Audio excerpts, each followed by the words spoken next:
Good afternoon. Hope everybody's having a good weekend. Getting ready to watch Colorado Buffalo. I want to wish everybody happy Veterans Day. God bless all the men that have served and lost their lives in World War I, World War II, Korea, Vietnam, Iraq, Persian Gulf, Afghanistan.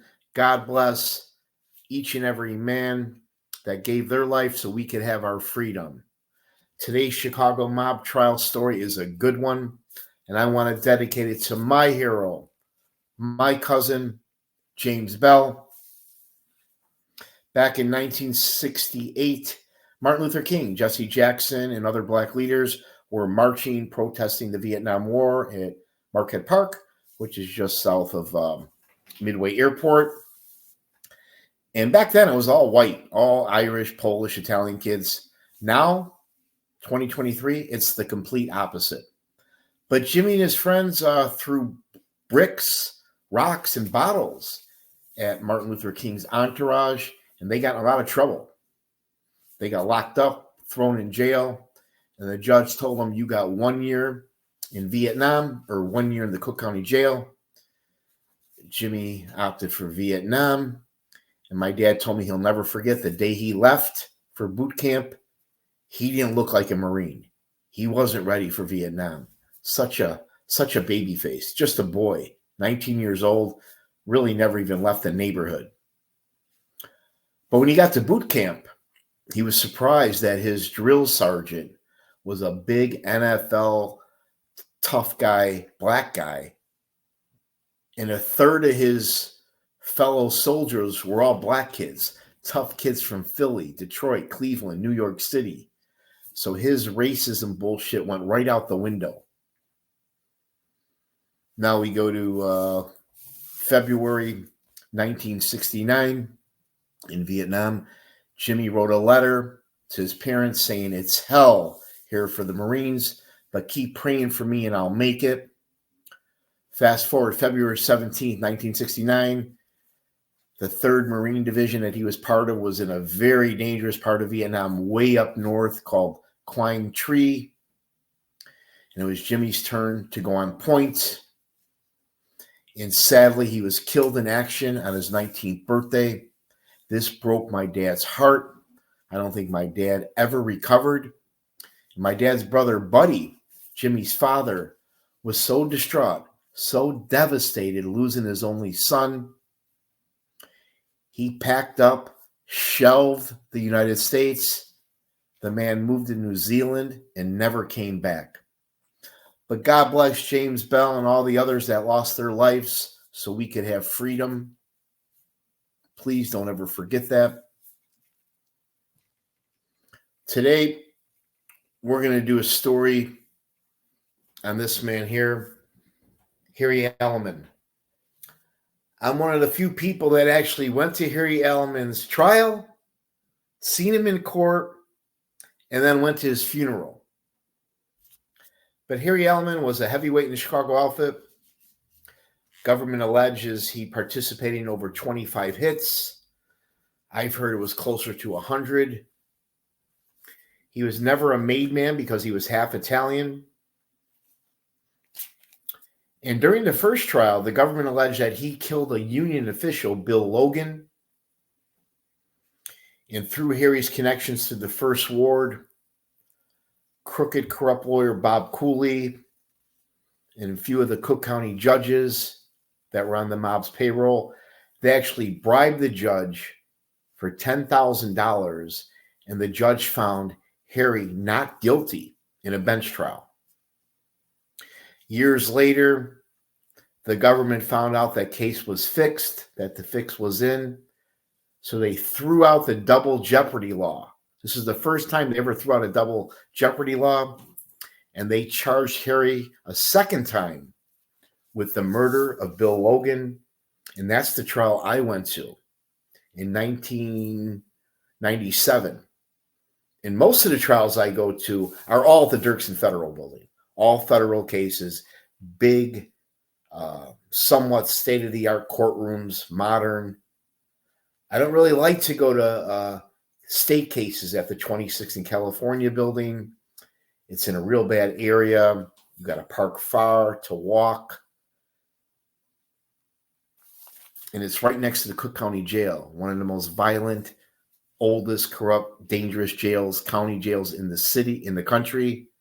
Right up there with Rikers Island and LA County Jail. At one time, they had over 10,000 inmates, 3 inmates to a cell, and one unlucky bastard had to sleep on the floor. Most of the guards are corrupt. All the gangs run the jail. But this is where the Harry Alman trial was. And years ago, they thought that Harry killed Bill Logan on union business. But they found out that Bill Logan was talking a lot of shit about Harry and his family. So this was a personal hit, a personal vendetta that Harry had against this guy, Bill Logan. Now, Harry was the leader of the notorious Wild Bunch crew on Taylor Street. They were talked about quite a bit during the Family Secrets trial. And their MO pretty much was burglaries, loan sharking, gambling, extortion, the usual. And when they had to do some heavyweight work, they would use ski masks, shotguns, sometimes broad daylight, sometimes witnesses, and would just walk up and shotgun blast their victims, New York style. But here you got Harry the Hook, pretty good boxer. He had a pretty good left hook, leader of the crew out of Taylor Street. I seen him in court at the 26th and California building. Then you got in the middle, Scarpelli, Jerry Scarpelli, master thief, killer for the outfit. He was talked about a little bit at the Family Secrets trial. He was actually killed at the MCC federal jail downtown, allegedly by Frankie Schweiss, who was on the same floor. They made it look like a suicide. Then on the end there, you got right out of Cicero, Jimmy I. When he passed away, the government said that he was an informant, but I don't think he really gave him much. But I remember Mikey Switek used to tell some funny stories about Jimmy I. And then on the bottom, an outfit favorite, very well-respected guy, killer. He participated in several of the burglars that got killed when they broke in Tony Accardo's house. He was talked about a lot at the Family Secrets trial. Tony Borsellino. His murder is unsolved today. And during the Family Secrets trial, Frank Calabrese pleaded with Angelo Petria if they could spare little Tony's life. Angelo said, sure, if you want to go in his place. And then in the middle, you got Butch Petroselli. He was a childhood friend of Harry Alman, did a lot of heavy work. He was one of the 14 murders that Nick Calabrese testified to. Frank Calabrese hated this guy. He was going on Rush Street with 20, 30 guys a night, fighting, gambling, raising hell, drawing a lot of heat to the Chicago outfit. Allegedly, he was skimming some of the money from Harry's crew while Harry was locked up, but he eventually was killed. And on the end, I actually went to this guy's trial too, Master Thief Scalise. Years later, when he got out of jail, him and his crew were caught. They were plotting to rob a couple banks, a couple armored cars. And believe it or not, they actually got caught casing. They were planning on robbing the late Angelo Petria's compound. He's heard on tape saying how evil and nasty of a man is. Nobody could ever look him in the eye. But this is just some of the Wild Bunch crew. And these guys were fucking wild, man. They got the name Wild Bunch crew because just the way they conducted themselves with the New York style approach. A little bit more about Harry Alman just off of Taylor and Polk. Here's a beautiful brownstone that he used to live in. Right there on Taylor Racine, you got the old Italian social club. That was pretty much the Wild Bunch's headquarters, if you will. This is where they would basically have card games, cook, and plan a lot of their robberies and burglaries. They also used to make some homemade bombs and explosives here. But this was the one of the survivor clubs with the Wild Bunch where they used to hang out.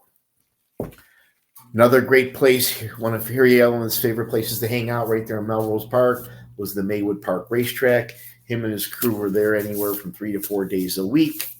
And Bob Cooley, crooked cop, corrupt lawyer, degenerate gambler who testified against Harry Ellman, he actually wore a wire. He would go to the racetrack knowing that all the boys hang out there, and he tried to get the crew on tape talking about murders and crime. Just imagine if any of the Wild Bunch crew would have found Cooley with that wire, what they would have done to him. But they were pretty smart not to. They didn't trust Cooley, even though he was their mob lawyer. But they were pretty smart not to say anything incriminating on tape. Another thing before we get into the trial, you got Harry Ellman was an artist. All that time locked up, he was allowed paint, colored pencils, brushes, and you could see this is just some of the beautiful artwork that he had on display. You know, Harry was very talented, very smart, very handsome. He could have done all kinds of things in his life.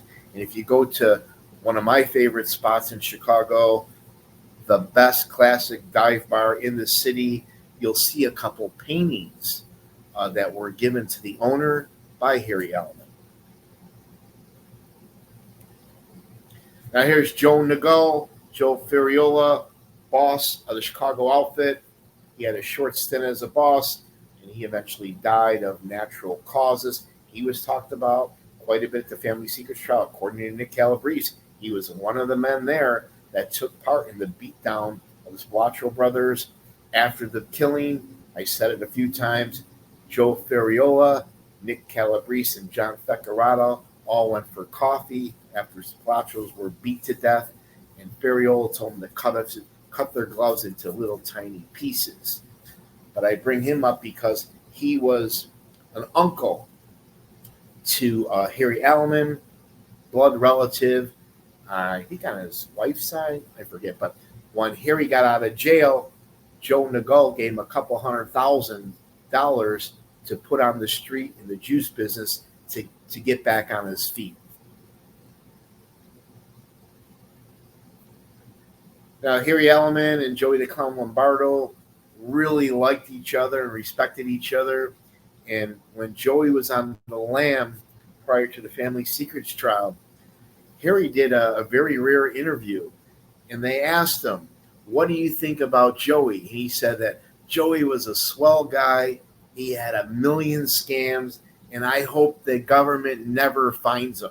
So I thought that was kind of funny that Harry Ellman, while he was in custody, was, letting the government know, I hope you never find him. Eventually, though, Pat Spilotro, the dentist, beefed. He snitched on Joey, and the feds arrested Joey along with Dominic Calarco, who used to run the club on Grand and May, and that's how Joey eventually got caught. But Harry Ellman and Joey Lombardo were very close, and I think they did some hits together, allegedly, when they shotgun blasted Dick Kane right there in the Grand Avenue neighborhood. Allegedly, two of the shooters were Joey Lombardo and Harry Ellman. Unsolved murder today. Now, as I mentioned, here's the courtroom that I seen Harry Ellman in, and I hate going to this building because, one, you got to park pretty far and walk, and then when you get there, you cannot even bring your cell phones in this building. Where other court buildings, you can at least keep your phone on silent or vibrate. But here, you can't even bring your phone in. The guards treat you like you're a criminal. It's dirty. The place smells like fucking piss. It's all lowlifes in here. Anywhere from the judges to the lawyers to the prosecutors to the victims to the inmates, nothing but one big cesspool. It's kind of hard to hear. It's kind of hard to see. The court bailiffs are the worst, but this is where I seen Harry Ellman, and I'll never forget it, man, seeing how happy Harry was to see his wife and beautiful kids and a few friends of Harry's in the gallows sitting next to me, and they were so excited to see Harry. They were kind of making eye contact, blowing kisses back and forth. But it was very interesting to be in this courtroom 15 feet away from Harry Elman. Now, here's one of the main prosecutors in Illinois at the time. This guy put away pretty much half of the Chicago outfit, most of the corrupt politicians. They despise this man.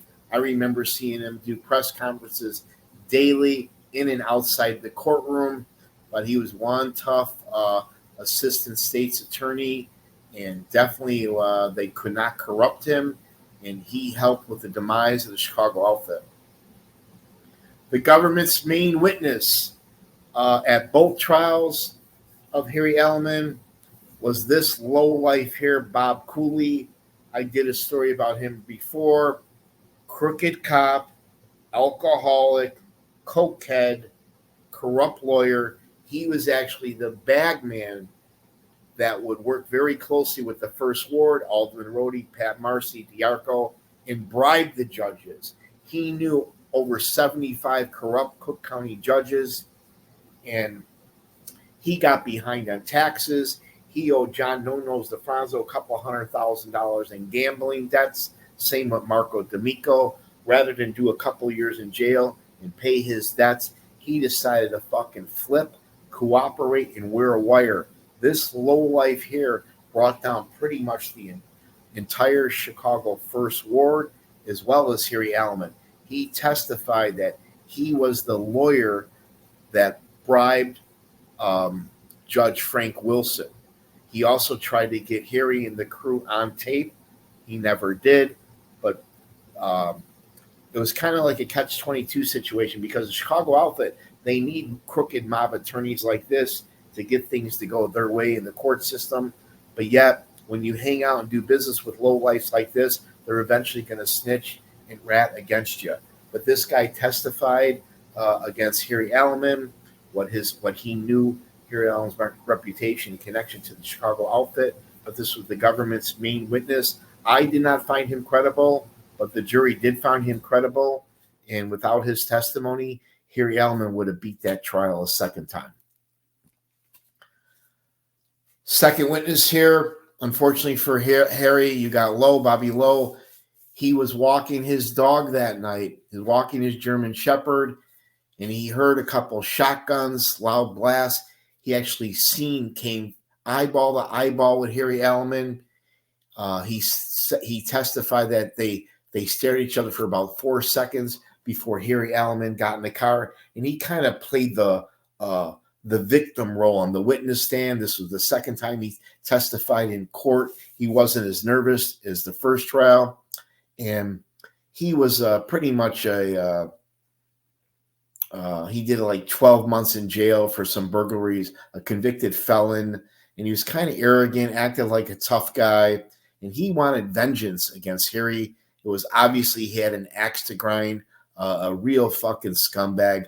And at first, when he found out who Harry Elman was, when the FBI first came to him, he didn't want to cooperate because he knew of Harry's reputation as a killer in the Chicago outfit. And then a few months later, Lowe's brother got shot at a gas station. He didn't get killed, but he got shot.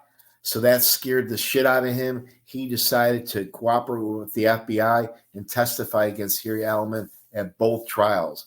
This guy was somewhat of a nasty man on the stand. You can definitely tell he had an axe to grind, and I'll never forget seeing Harry Elman glare back at him. I could just imagine what Harry was thinking, but this was an eyewitness to the murder of Bill Logan, him, Bob Cooley, and another lowlife we'll talk about, Louis Almeida. Louis Almeida was part of the Wild Bunch crew, childhood friend of Harry Elman. He was the driver during the hit. He got in some trouble on his way to a hit in Pittsburgh, got pulled over, and rather than keep his mouth shut, he cooperated and flipped against his good friend Harry Elman and everybody on the Taylor Street and Wild Bunch crew. So Louis Almeida was the driver when Harry Elman got out and killed Bill Logan. He heard the blast, and he testified that when Harry got back in the car after the killing, he told him he's gone. But again, Louis Almeida, who flipped and cooperated, this lowlife here, Bobby Lowe, and Bob Cooley, the corrupt lawyer, who fixed the first trial, they all testified against Harry Alleman. There was a rumor that Harry Alleman got caught passing a note to one of his family or friends, and he said that these witnesses would be taken care of. Obviously, Harry never got a chance to take care of them, but these guys are the reason. Their testimony is what helped corrupt Harry Alleman. The judge at the Cook County building, one of the few honest Cook County judges, was Michael Tuman. I seen him in 2016 California, and he knew exactly what end with the first trial when the fix was in. That definitely was going to happen. In this case, at the end, he agreed and found that Harry Alleman was definitely indeed. The government had a pretty strong case, and he found Harry Alleman guilty. This was Harry Alleman's lawyer. He wasn't fucking around. Ackerman, this guy is one of the best defense attorneys in the country at the time, Alan Ackerman. And I've seen him a few times at La Scarola. I've seen him at Richards. And he really ripped on the witnesses, Louis Almeida, Bob Cooley, Bobby Lowe, accusing them of every crime under the sun, destroying their credibility, calling them lowlifes, rats, snitches, guys with drug addicts, guys with alcohol issues. But again, no matter how bad some of these government informants are and how great the defense attorneys do attacking them, trying to discredit them, the government does such a good job cooperating everything that the jury, even though they don't like some of the witnesses, end up finding these guys guilty. But this is a legendary attorney, and he represented Harry Alleman. Now, back to the first trial. This was one of the most powerful men in the city and the state, part of the Chicago outfit, a made member of the 26th Street crew, the Chinatown crew. You got Pat Marcy. He was pretty much him, along with Fred Rohde and John DiArco. They ran the entire city, ran the entire state, handed out all the sweetheart contracts, bribed judges, and he was one of the men, along with Bob Cooley and Fred Rohde, that decided to fix this trial and bribe the judge for $10,000. Going back to the first trial, corrupt cop, our corrupt judge, Judge Frank Wilson. I've told the story before. Bob Cooley, through the first ward, bribed him $10,000 in a bench trial. He found Harry Alleman not guilty. And during the trial, he met Cooley for drinks, and he told him, this trial is not going very well. The state has a strong case, especially with eyewitnesses. And if he finds Harry not guilty, all hell's going to break loose and his reputation is at stake. So he was kind of getting cold feet. When Bob Cooley went back to Pat Marcy and Alderman Rohde and told him the judge was getting second thoughts, they told the judge he agreed to do it. He agreed to do it at 10 grand. He's not getting a fucking dime more. And if he doesn't do it, he's going to be next. Fast forward, Judge Frank Wilson found Harry not guilty. Everybody in the courtroom was shocked, besides Harry Alleman, who was kind of cocky and arrogant going into the first trial, knowing the case would be fixed. Several years later, this guy was retired, getting $120,000 a year in retirement, and went out to his backyard, took out a revolver, and shot and killed himself. And the defense lawyers were trying to blame Bob Cooley for ruining and destroying this man's life. But Frank Wilson was the judge that fixed the case. He accepted the $10,000 bribe, and I'm sure it wasn't the first case he took a bribe on, and then later on, he committed suicide. At first, the trial was going to go to this guy here, Thomas Maloney. This was one of the most corrupt judges in the entire country, I think. He was part of the Graylord trial. I forget how many cases this guy fixed, but for $10,000, you could beat a murder trial. Harry and his team were a little nervous with this guy, so they switched it and asked if Judge Frank Wilson could preside over the trial, and sure enough, it worked in Harry's favor. But this guy is one of the worst of the worst. He ended up getting convicted in the Gus Alex trial and did quite some time in prison. Here's a great photo, man. You got Joaquin Felice, Harry Allman there in the middle with his arm around Sally D, Bobby Bellavia. Sally D and Bobby Bellavia are still alive and well. I've seen them both recently, actually, at the Italian street festivals. And they've aged. They're retired now. They're enjoying time with their family. But back in the early 1990, I didn't go to the trial, but these four men were part of a 20-man indictment against Chicago outfit. None of these guys ever even thought of cooperating or informing. They did their time like men.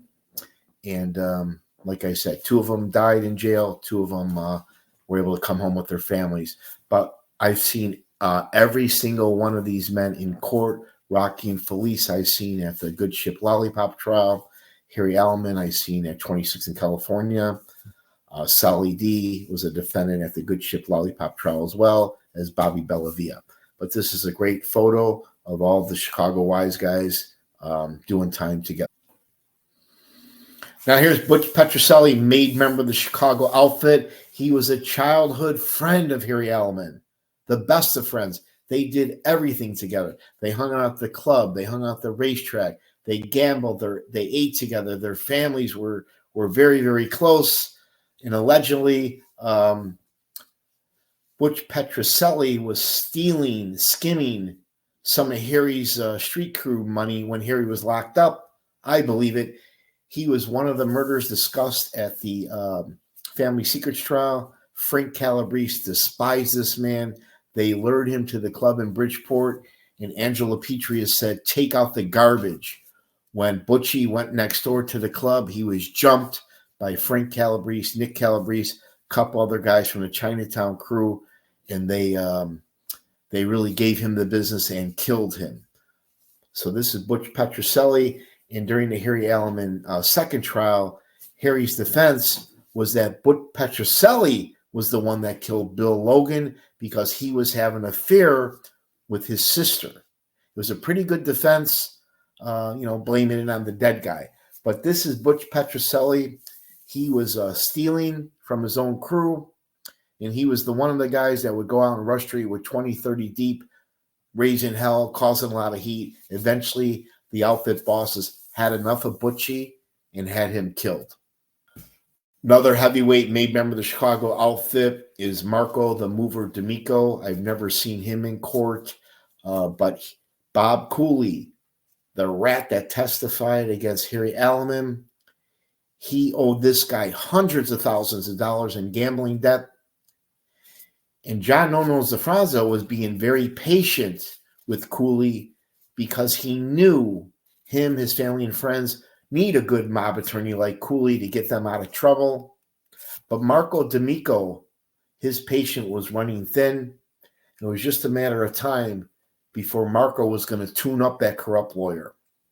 But eventually, this was one of the main motivators that caused Bob Cooley to flip and cooperate against Harry Allman, Pat Marcy, and Alderman Rhodey because he was in the red with Marco D'Amico. Here's a good friend of mine I haven't seen in years, Nicky Ferriola.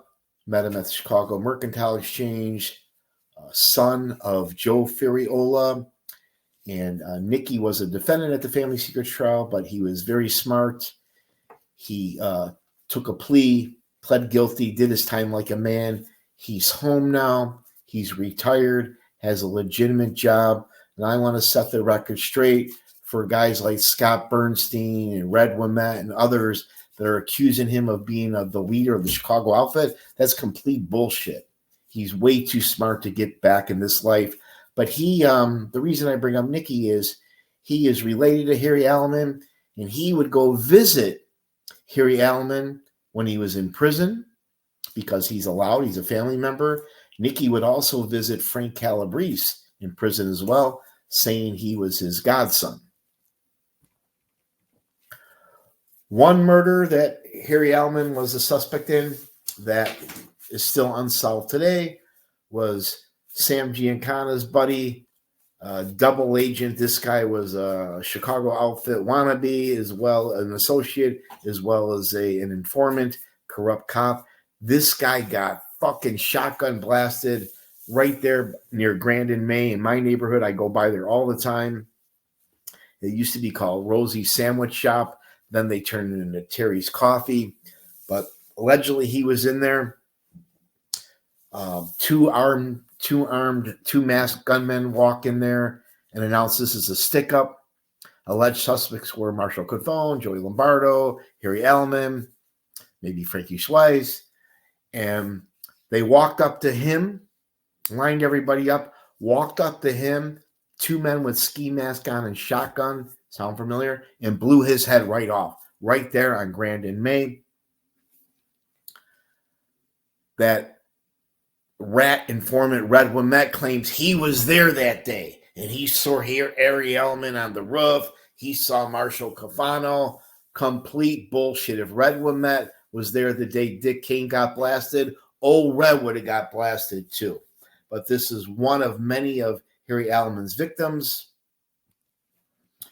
Eventually, Harry Allman was found guilty at the second trial, sentenced to life in prison. The government did have a pretty strong case, and I'll never forget how much Harry Allman has aged. This is a pretty good photo of what he looked like in court. This guy was a very handsome guy, had movie star looks, and it was so sad to see his family and kids.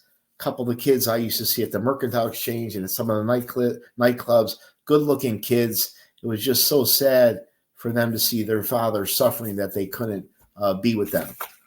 But here's Harry Allman, and unfortunately, he eventually died. I'll never, ever forget seeing him glare back at Bob Cooley, Louis Almeida, and some of the other witnesses. Harry Allman, a legend in the Chicago outfit, he eventually died in prison.